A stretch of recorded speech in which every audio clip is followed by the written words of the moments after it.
В Алекминском районе открыли филиал движения «Осохой». Национальный праздник посетили наши корреспонденты.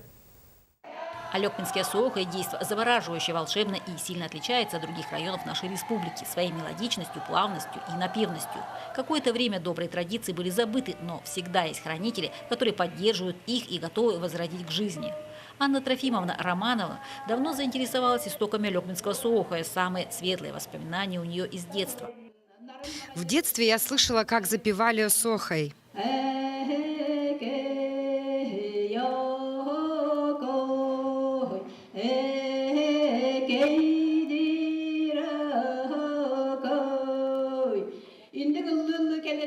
И эта картина ярко запечатлелась в моей памяти. Летние вечера и запах дымокура.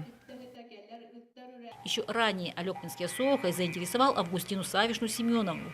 Об особенностях и отличиях его она знает все. В конце февраля на базе клуба в селе Кятчи собрались все те, кто активно возрождает изумительную культуру. Поводом к этому послужил приезд представителей Республиканского объединения Осохой. Гости не только обменялись мастер-классами с хозяевами, но и открыли 10-й филиал движения Осохой. Мы знаем 38 разновидностей Осохая, в том числе Алекминское Осохой мы знаем, в принципе. И главная задача моего приезда является открытие филиала в Алекминском Улусе. Незабываемым стала организация круга, ведомого известным запевалой Сунтар Валентином Харуновым. С первых слов и тактов чувствовалась яркая энергетика этого человека.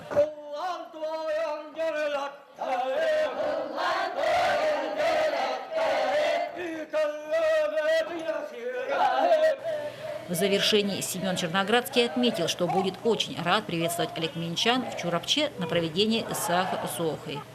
Елена Фаст, Геннадий Лопатинский, НВК Саха, Алекминск.